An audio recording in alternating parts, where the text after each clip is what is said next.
Don't forget to subscribe our channel, Pabibers. Nandito naman tayo sa panibagong vlog.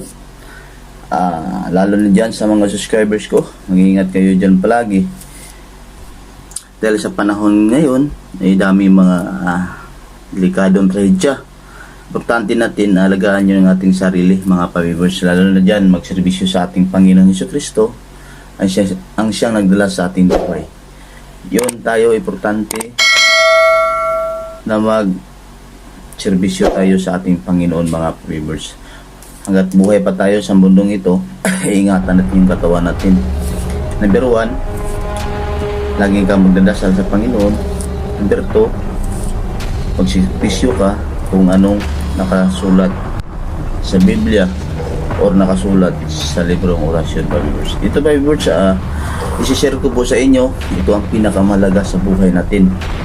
Habang tayo na bubuhay sa mundong ito, na hindi natin alam kung ano ang epekto or ano ang tao na nakakuan sa demonyo. Ito, kailangan sumpuin ko nitong orasyon ito. Isi-share ko po ito inyo, mga Pabibers, paano mawasak ang nilagay sa taong kinukulam. Makinig kayo para alam po ninyo. Pamagitan ng kandila, ipahawak ang 3 kandila sa pasyente. Matapos ang 7 minuto at hatiin ang 3 kandila sa tig-3 piraso bawat isa. Tunawin ang kandila. Ito ang orasyong babanggitin habang tinutunaw ang kandila. Ito, Pabibers, sundin lang po ninyo ito kung anong instruction sa nakasulat sa librong orasyon. Yung may mga taong nakasabit sa mga demonyo or yung mga taong kinukulam barang palibad sangit.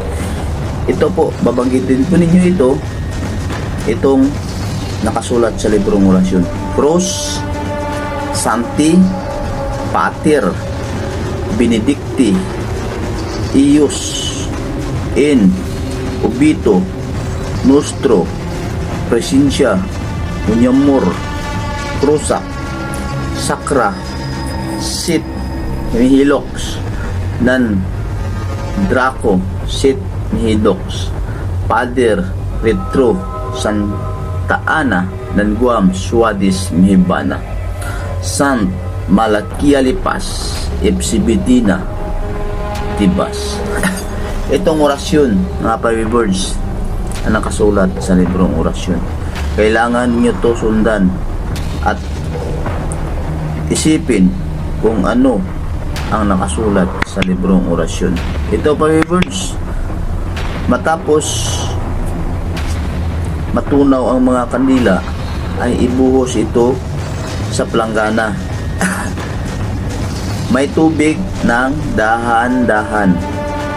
Patigasin ang kandila at lalabas ang dahilan ng pagkakasakit ng pasyente. Ito ay ibalot at lagyan ng asin at ipahiga sa may sakit. Matapos ang 3 araw ay ipasunog. Isa pang kaparaanan upang malaman kung material o espiritual ang may sakit. Ipagdikit ang 2 kamay na pantay sa guhit ng palad ng kamay at ng mga linya sa kalingkingan. Banggitin ang orasyong ito upang hindi makapagtago ang espiritong naminsala. Sadak, Sidak, Sudim, Unum, Pasim, Jesus. Kailangan, mga Pabibers, ito ang pabanggitin ninyo pagkatapos ninyong gawin sa kandila. Abot ng 3 araw. Sundan lang po ninyo itong nakalagay sa librong orasyon, mga Pabibers. Huwag ninyo itong tangkilikin. Ito ang importante sa inyo.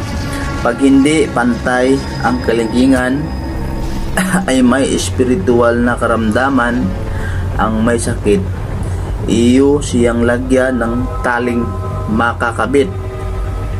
Ang mga dulo o kwintas sa kaliwang kamay at ipahawak ito sa kanya na ang lubid ng kwintas ay nakaikot sa kanyang kaliwang kamay.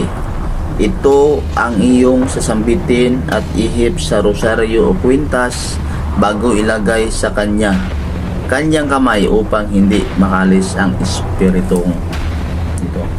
Yan, ito pa version nakabagkas nito. Ito nakasulat sa librong orasyon.